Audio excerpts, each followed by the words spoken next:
and welcome to the HRreview podcast with me, your host, Verity Goff.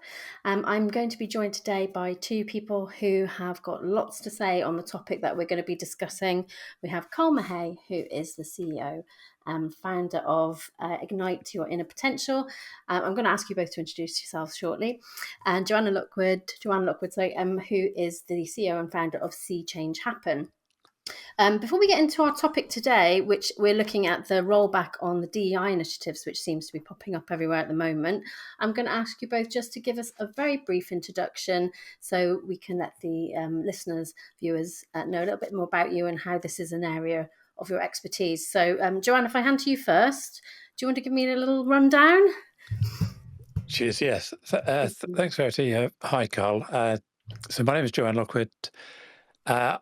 I call myself the inclusive culture expert. So I work with people in organisations throughout the UK and further afield. Three main strands of my business, speaking, educating and consulting around culture change, belonging. I do a lot of work with inclusive recruitment and helping companies become better at hiring and retaining, also employee engagement. I try and avoid the buzzwords of DEI and EDI, all those things. I talk about positive people experiences as the output and the goal we're trying to achieve. And if we focus on those, then we'll make the world a better place where people can thrive.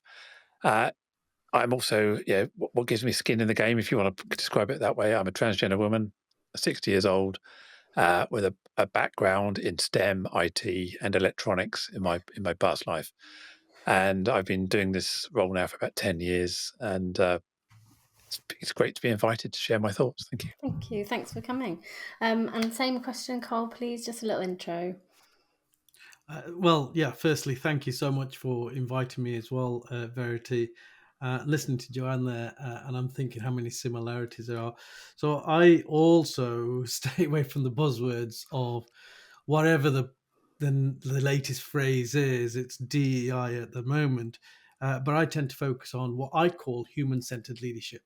And that is about recognizing and understanding that our organizations are made up of human beings with all of their complexities, and to get a high-performing culture is about creating an inclusive culture where cognitive diversity sits at the forefront and recognizing that everyone comes from different pathways. So I've been in that game now for 10 years. I predominantly work with executive teams and the senior leaders within organizations, helping to reshape and shift cultures.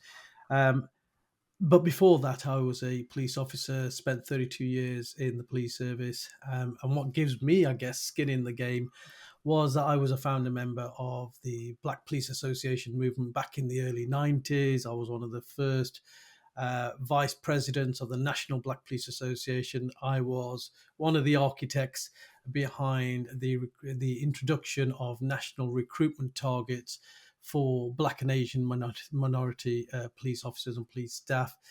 And I have shifted my thinking quite considerably since then as wisdom has hit home and I've become more aware. Well, I think you both have a really good overview then of this kind of topic. And thank you both for that. So I'm going to just get straight into it because I think it's a really great subject. I literally just read a story in The Guardian today about, I think Deloitte has just joined it, the ranks of the likes of Amazon, and we've got Goldman Sachs, Meta. They've all been doing this huge rollback on DEI.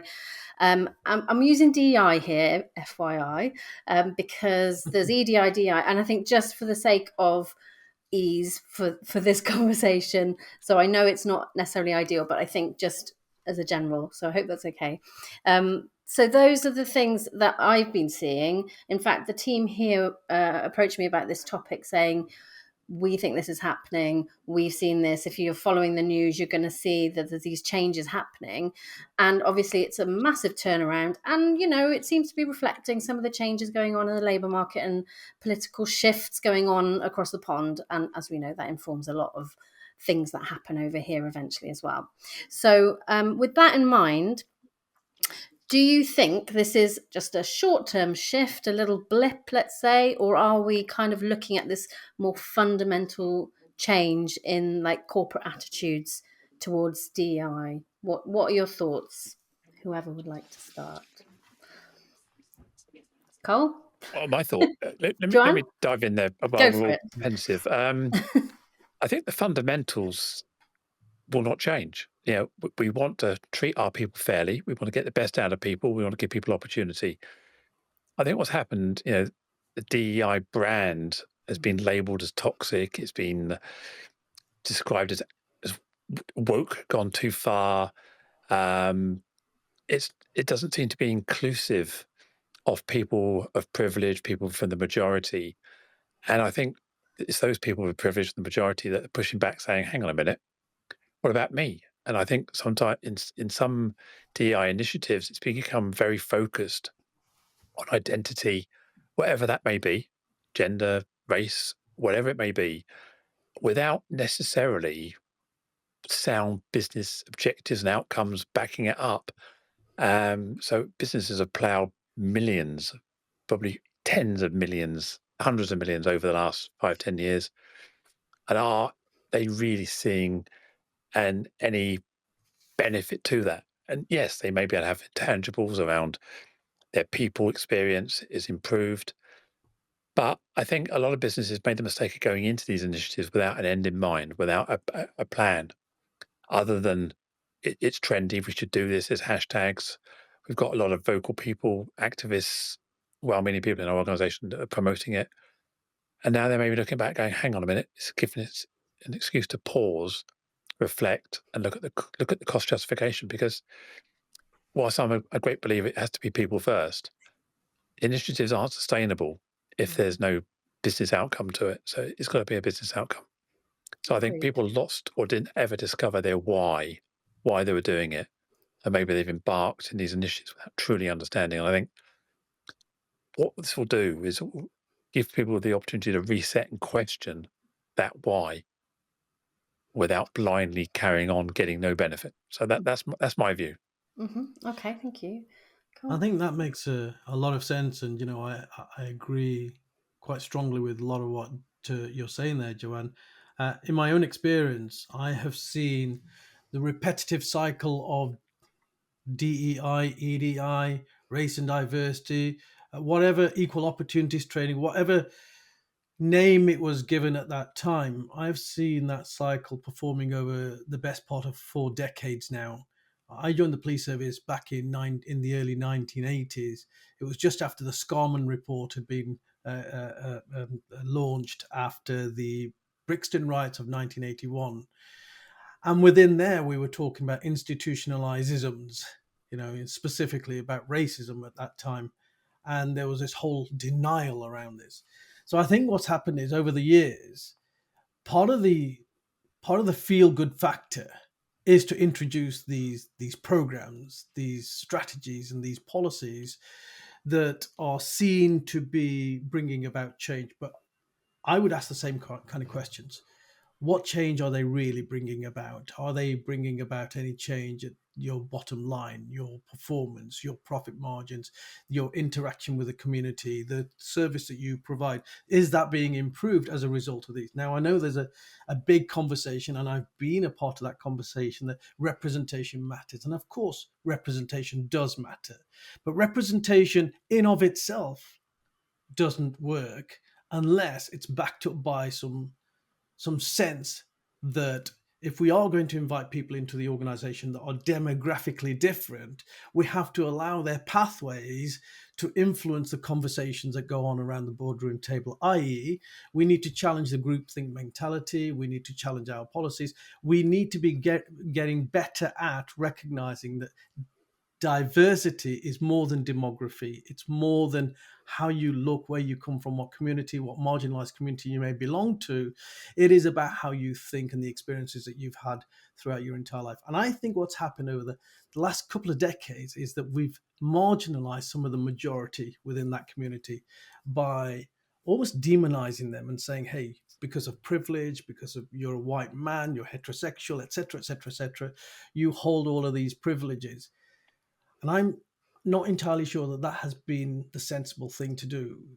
inclusivity for me is everyone working towards the same direction. And that's why, for me, I think understanding the complexities that all human beings have, because we all have different pathways, we all have had experienced some level of it, challenge in our lives. Bringing those different experiences to the table can be far more powerful than focusing in on division. Okay, that's really good, and I understand. I completely concur with this. I suppose what I'm wondering is whether or not this pushback that's coming is a direct result of these political shifts that are happening, and is the UK at risk of doing this as well? I mean, we can talk about the whys and wherefores and what have you, but these kinds of things, these trends, particularly in HR and the world of work, HR loves an acronym. We have got this shift happening, whether or not it's been propelled by changes in the States. People are reacting to it. So I'm just wondering whether you have seen this happening over here, whether this is just literally a brand new thing that's happening. Is it sort of I want to say sea change, part of a sort of sea change. But either Mm. way, what's your view? Is it actually going to sort of explode? Are we going to just have to be ready for lots and lots of pushback from people now? What do you think, Joanne? I, I'll I was go for talking it. to Well, I was talking to a leadership EDI professional from based in Colorado yesterday, and what they're obviously holding their head in their hands over what's going on at the moment. Their federal contracts have been cancelled with no notice. They're unlikely to be paid for any of the work they've done so far. So there's a landscape in the States is quite bleak for these people. But what she was saying was that DEI from a US perspective is largely focused on race, mm, with the anti-trans rhetoric thrown in on top of that as being a justification for the world gone crazy. Whereas I think in the UK and maybe the more European, maybe even Australasia focus, EDI, DEI is more broad brush than that. We're not just focusing on race specific characteristic. And also the challenges from a US perspective on race are different to ours. Our systemic racism is there. I'm not saying it isn't, Mm-hmm. but their attitude towards the segregation and the North-South divide, the historical context of the US, has a different perspective on race. So I think some of the challenges they face are different. So yes, I think we're going to end up with the US influencing UK companies because a lot of them are headquartered in the US and based over here. I'm sure that the administration in the US is going to be looking at companies who are still actively promoting DEI and trying to push them out, uh, either by not giving them contracts or demonizing them or even litigating against them. So I think we're going to see a huge pushback. But I think the fundamentals are still there. Before DEI became a buzzword, HR, marketing, branding organizations were still doing this work for compliance reasons, for employee well-being reasons. So we're not going to wind back Mm-hmm. accessible parking spots. We're not going to wind back DDA, as it used to be, Disability Act compliance. We're not going to be winding back the Equality Act. No. yeah.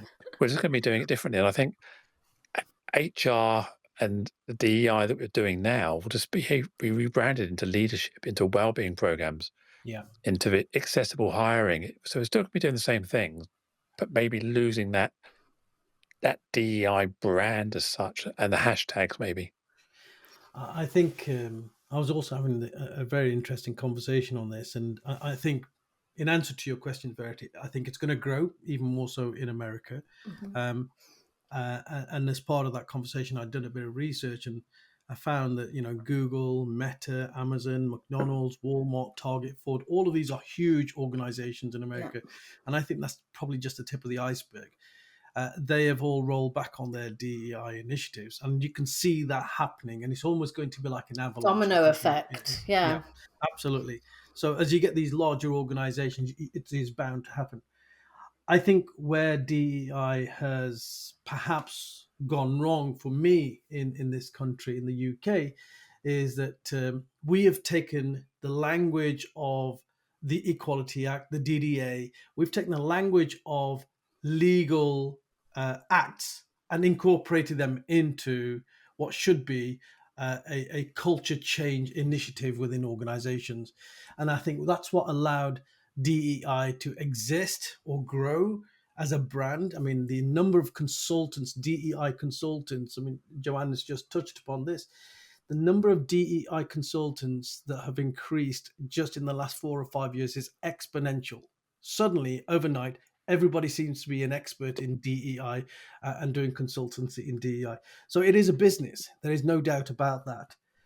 I think fundamentally, however, what DEI should have been aspiring to, and I think with good people, this is what they do aspire to with DEI, is that cultural shift, is that shift towards inclusion in organizations, making organizations much more people-centric, human-centric, so that they can perform better. But I think we've lost the focus around that. And within amongst some of the figures I was looking at, the BT Group recently announced, according to the Times, the removal of DEI related targets from bonus calculations for its middle managers.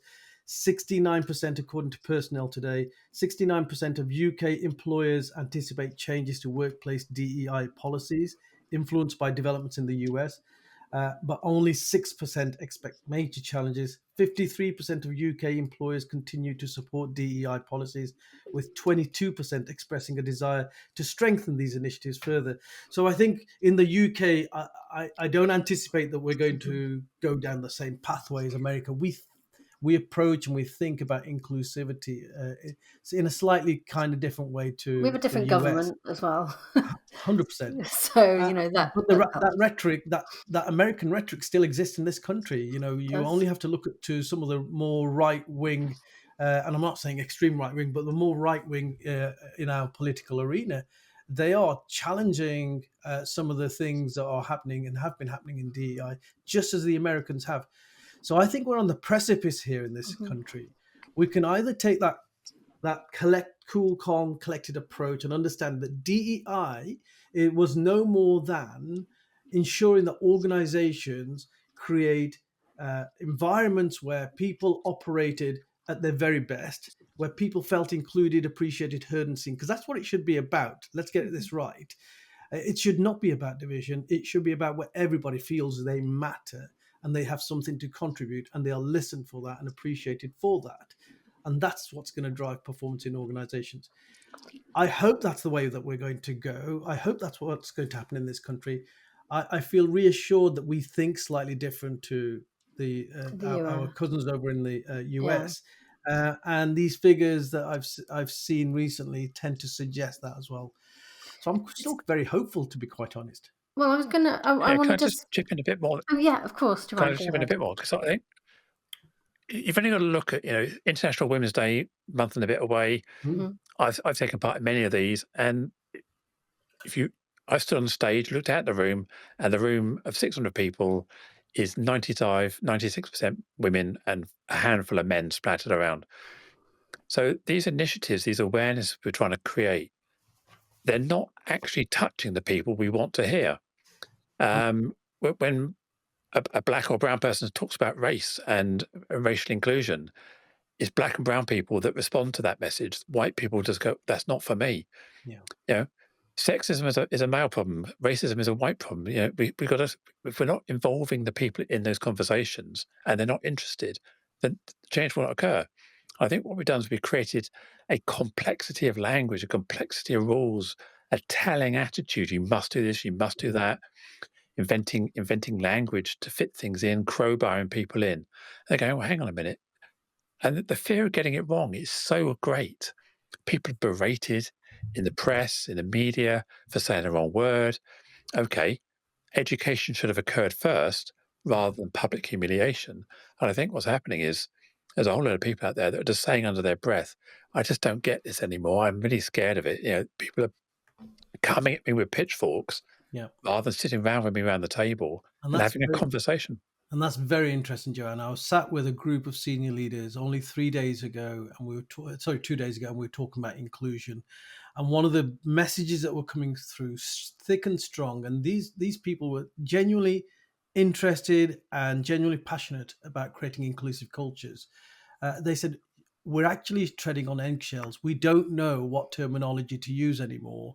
And can we just go through terminology? I said, no. We need to feel confident to be able to use the right kind of terminology as we see it is right now, so long as we're focused on resolving a situation or creating a better environment. And I think that's part of the problem with DEI, that it's become so accusatory, that it's become so adversarial, that it's become so focused around semantics and language, that it puts people off. And you're absolutely right. If you look at a sort of uh, a characteristic, and there is an event around that particular characteristic, one would hope that if it was a healthy environment in which we exist, that there should be people from the majority going to that event so they can bring about change, but it doesn't happen. So I think the other problem with the DEI, this is one of my personal frustrations, is that it's far too homogenistic.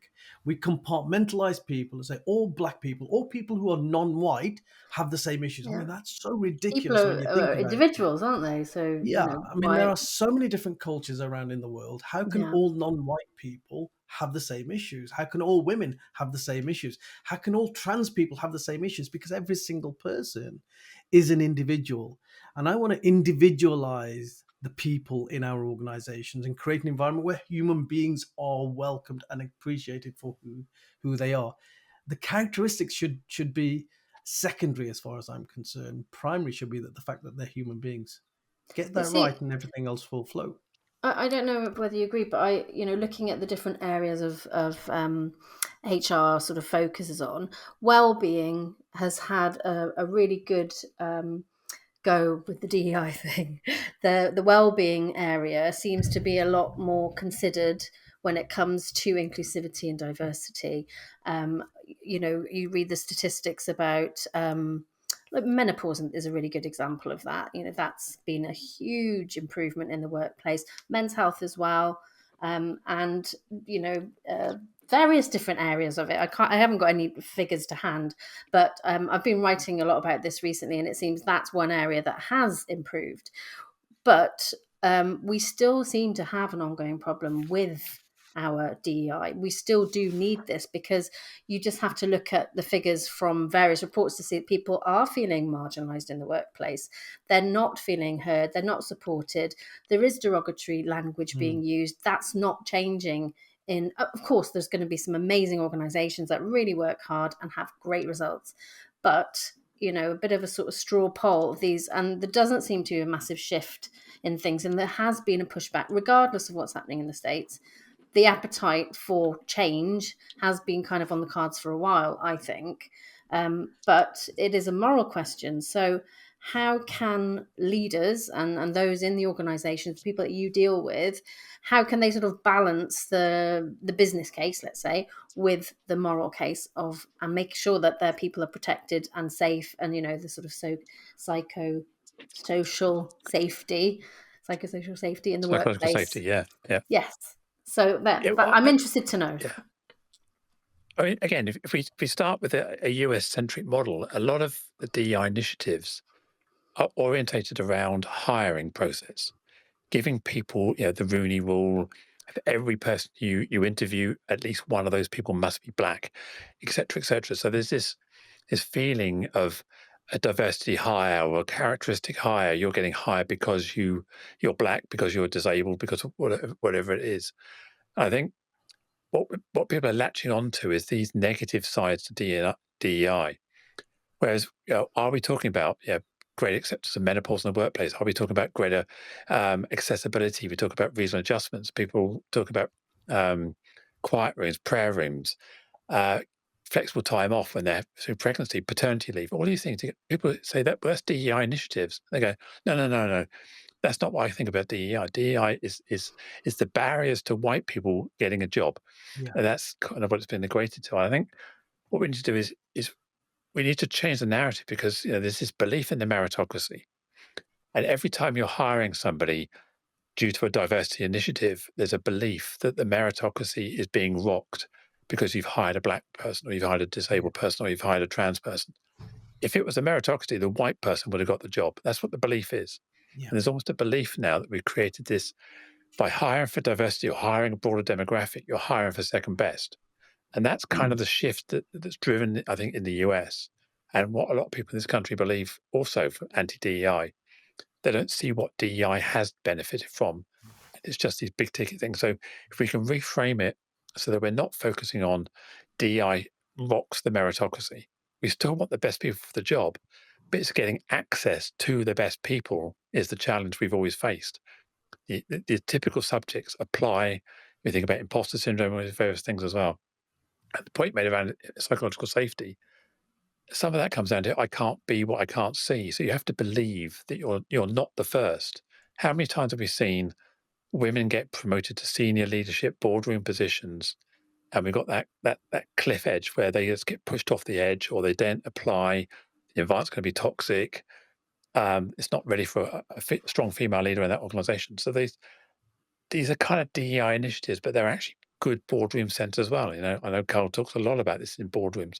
So it's important that we don't throw the baby out with the bathwater here, and we do focus on without these initiatives, without labeling them as DEI and being toxic, and the benefit they have achieved. Yeah, I think you're absolutely right there, Joanne. I think we've created so many great initiatives, such as well-being in the workplace and all of the things you talk about, even health and safety. Some of the health and safety stuff that we do, you could actually bring that under the umbrella of DEI, but DEI has become this thing of its own. And I think within that, there are three elements that we need to think about and are often talked about: recruitment, retention, and progression. And what we tend to find is in most organizations, and I was part of what I believe now is a problem, part of creating a problem, is to set targets around recruitment. And we did this in the police service. I sat down with home secretaries and pleaded with them to create these national targets for police forces, to make sure there's representation.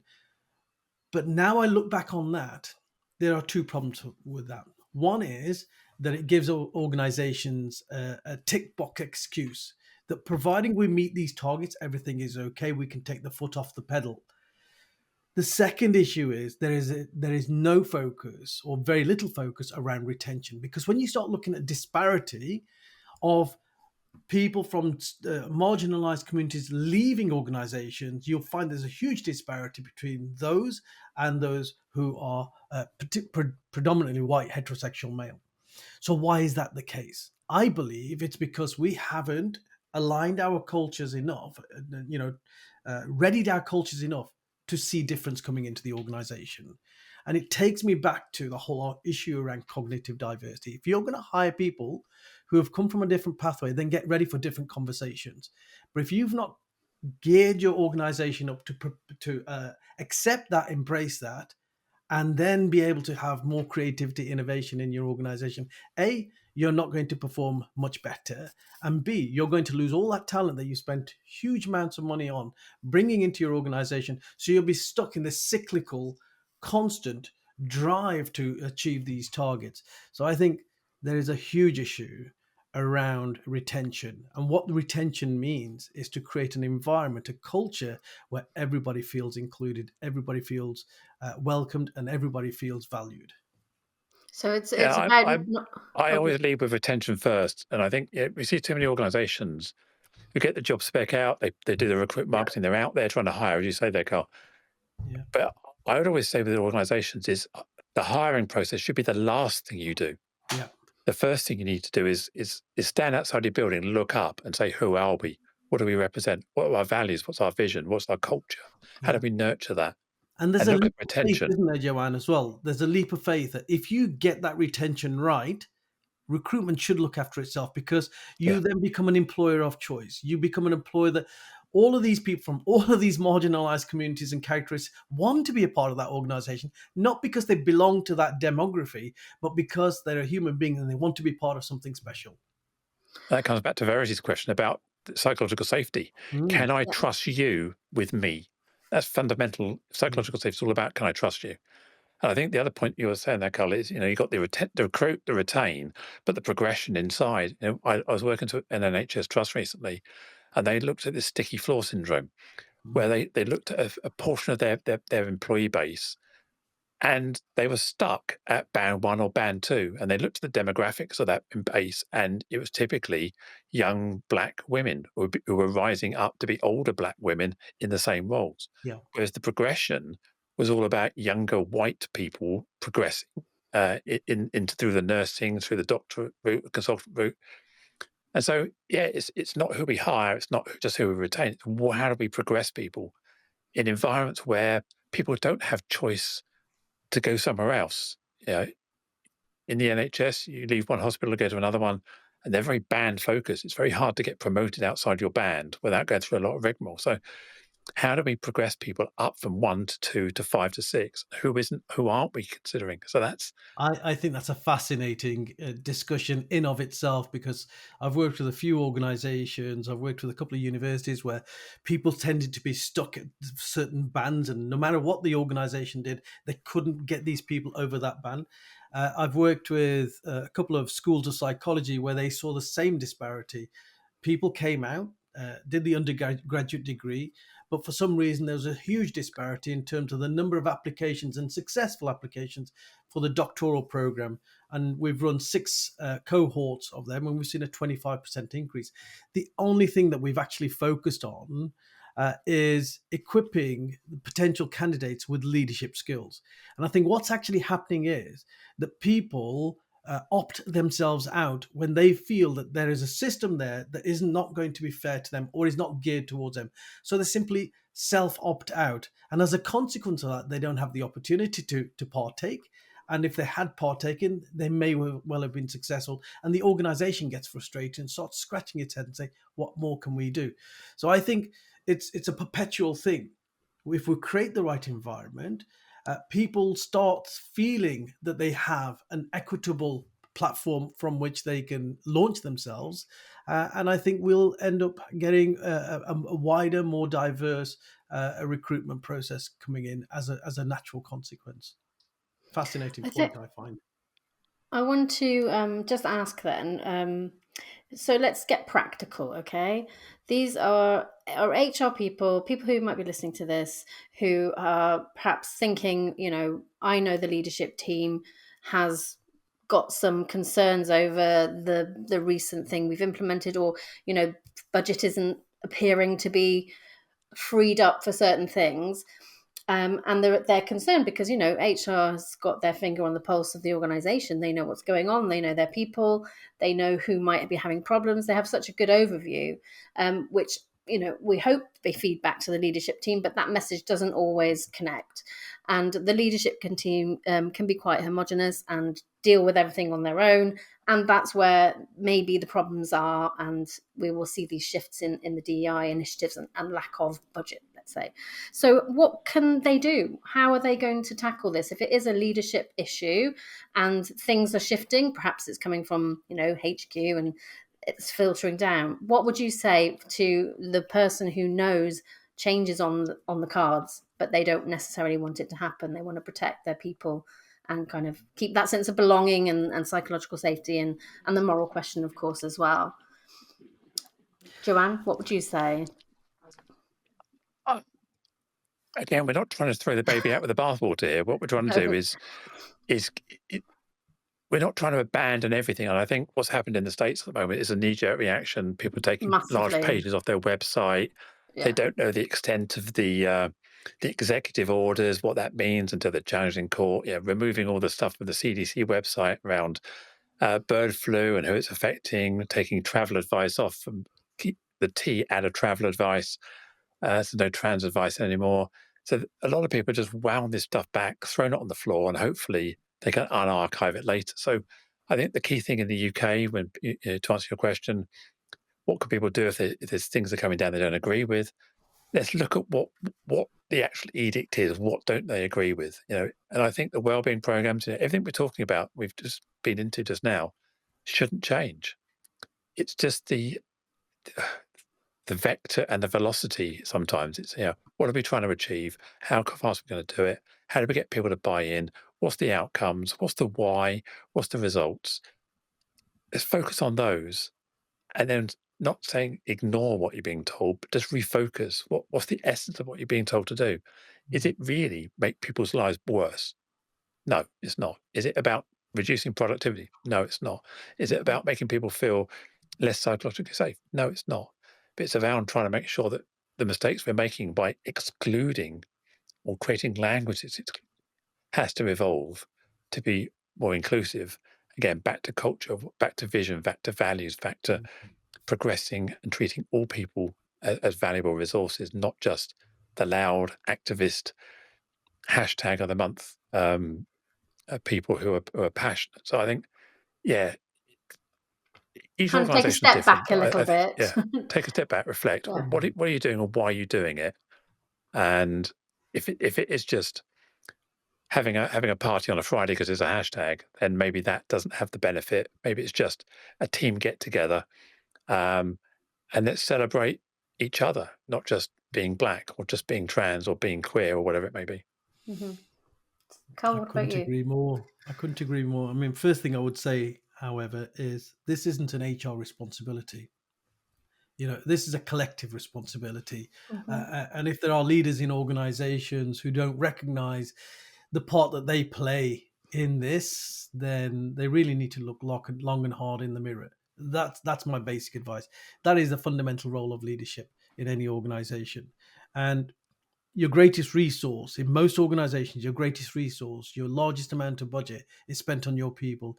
It should be your greatest investment, and therefore we should look after our people, because our people are what are going to drive our bottom lines, our performance, the confidence for the public sector, the confidence that our public have in our services, all of these kind of things. These are the metrics that we are driven by, and we should remain focused on those metrics and those outcomes. And in order for us to deliver on those, then we need to understand that we need to look after our people. So I don't think that this is a case of we should roll back on any people-centered initiatives. I actually think that they need to come into hard focus now, and we should stop referring to anything that's people-centric as soft skills. These are fundamental, hardcore business skills, and so we need to change the rhetoric around that.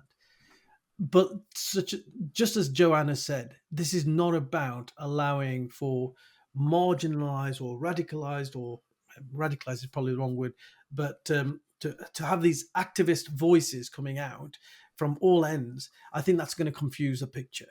And at the end of the day, what this should be about are the people within our organizations, and how can we create an environment where everybody comes to work every single day feeling valued, appreciated, heard, and seen, and therefore able to work to their optimum. It's as simple as that. Okay, I think so we've got to remember here that 90% of businesses have customers. I can't think of any that don't have customers, maybe internal departments and Yeah. government, but everyone has a customer. And in the same way we have to resonate with our employees, we have to resonate with our target audience, our customer base. So the vision, values, and culture of our brand have to reflect in our customer base. Because Yeah.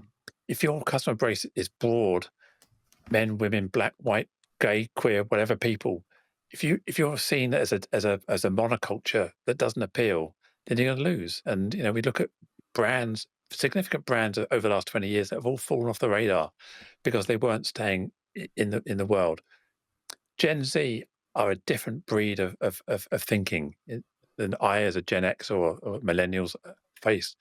So we've got to recognize our future customers, our future brand, our future leaders are growing up in a world that is more diverse. It is more open. It is more culture centric, less governed by the old rules of business that we've grown up with.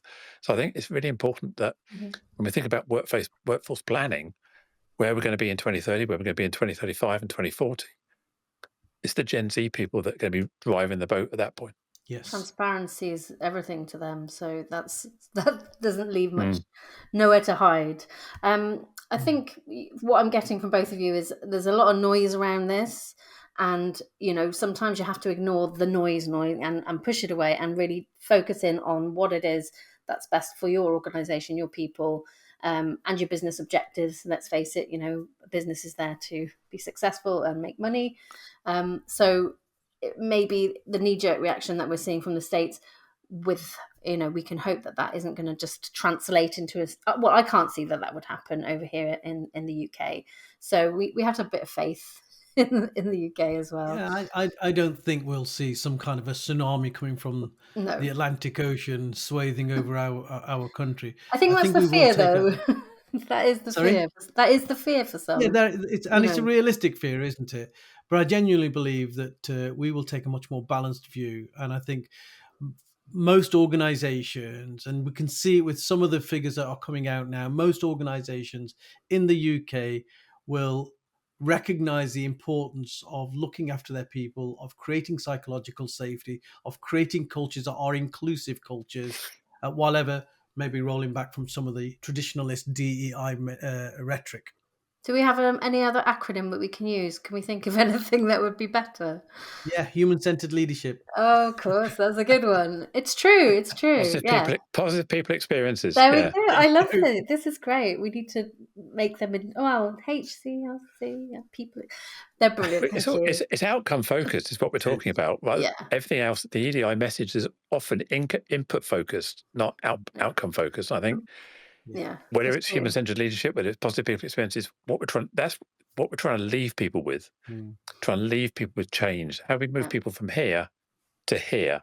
Yeah. And that's what we've got to focus on: the change and the movement to get the culture right, to get the brand right, to get how people belong and feel about you from an internal perspective or an external perspective. Yeah, definitely. Wow, I think we've touched on quite a lot there then. That was brilliant. Thank you both. That was really, really interesting. And I feel there's going to be lots more conversation around this topic. We're kind of in the early stages of these changes from what we're seeing. And I can imagine there's going to be some evolution, and let's hope it's all towards the good. Before we wrap up, would either of you like to just do a little shout out or anything to things that you're doing at the moment? I know Cole's got a conference coming up. Do you want to just give us a little overview of what that is? And Joanne, same for you as well. So Cole. Yeah, so Joanne, I'll let Joanne go first. Okay, Joanne, is there anything I know you do a podcast as well? Yeah, I've got my podcast. It's Inclusion Bites. I'm looking for subscribers, followers, listeners, people to download it and have a listen, leave me comments, give me a review. But I'm also always looking for guests or recommendations for guests. It's a very chatty podcast, a bit like our conversation today. And also, if you're looking for somebody who wants to get in contact with me, then just hunt for me on LinkedIn or Google my name, Joanne Lockwood. You'll We'll find put me some links on all down major, here. all major platforms. So yeah. Fantastic. Oh, I have had a listen to the podcast as well, and I really enjoyed it. I'm going to subscribe to your podcast today, Joanne, because I enjoy these kind of conversations. From my perspective, I do have a podcast called Human Centered Leadership podcast as well. And I'll invite Joanne to come onto that podcast because I think we'll have a sterling conversation, and it's a safe space where we can just talk about all the things that are human-centered and all the things that frustrate us as well. But we've also got the Human-Centered Leadership Conference. This is the second year of running that. That's going to be on the 28th of May in Derby at the Reach Conference Centre. And we are going to be exploring the theme of that the whole conference this year is how can human-centered leadership drive workplace cohesion and transformation and performance. And one of the key questions we'll be asking is, as we are experiencing this rollout or rolling back from DEI, how can human-centered leadership provide an alternative perspective? Sounds very interesting, Carl. I went to last year's and it was really, really good. So looking forward to this one as well. Well, that just leaves me to say thank you both very much for your input today. I knew it was going to be a good conversation. I follow both of you and I was aware of both of you. And I just thought, these two would be perfect. So I really, really want to say thanks very much for that. And that just leaves me to say goodbye and have a wonderful rest of your week. Thank you very much. Thank you so much. Thank you. Bye. All the best. Thank you. Bye-bye.